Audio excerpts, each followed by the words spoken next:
Bonjour à toutes et à tous, et tout d'abord, bonne année! Je vous souhaite tout le meilleur pour 2025. Alors, nous nous retrouvons pour cet épisode 16 de notre série 2 minutes pour parler de. Aujourd'hui, on aborde le sujet du télétravail qui a transformé nos manières de travailler. Depuis 2020, on le sait, ce mode de travail a explosé et il est loin d'être une mode passagère. On y reviendra peut-être un peu, mais bon. Mais télétravailler efficacement, sans s'égarer entre le frigo, Netflix et les 10 000 onglets ouverts sur nos écrans, ça c'est tout un art. Et selon une étude du Fonds monétaire international, le télétravail bien organisé peut augmenter la productivité jusqu'à 9%. Mais, soyons clairs, sans bonne pratique, c'est la pente glissante vers le décrochage. Alors, comment rester efficace tout en profitant des avantages du travail à distance ? Je vais vous donner 6 pratiques qui sont, selon moi, incontournables. Première des choses, aménager un espace de travail optimisé. C'est un point fondamental, l'espace de travail.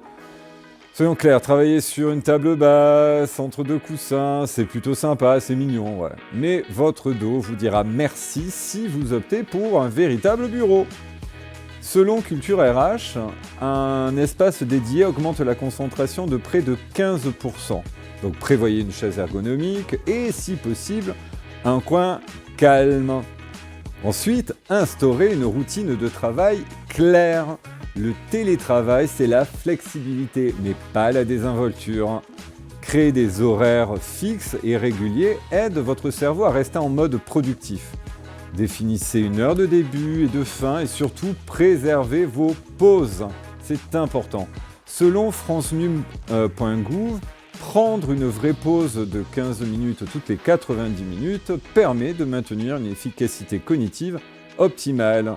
Troisième élément, selon moi important, c'est de fixer des objectifs journaliers mais réalisables. Voilà, c'est un point important, ne pas laisser la to-do list devenir un roman épique.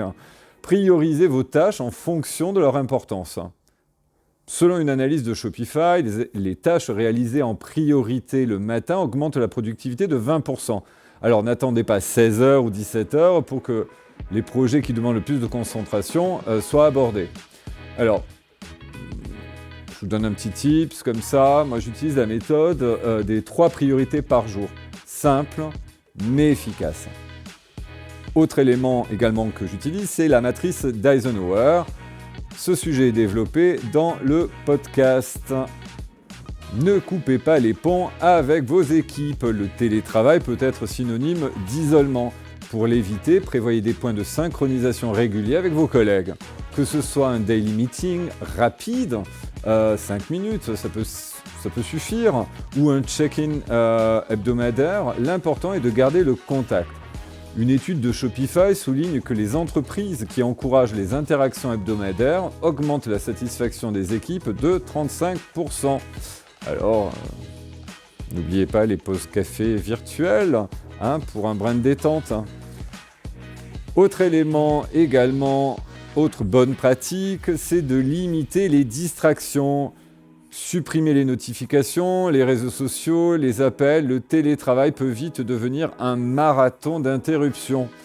Adoptez des outils de gestion du temps comme le mode focus sur votre téléphone ou des extensions comme Stay Focused qui vous permettent de bloquer certaines distractions.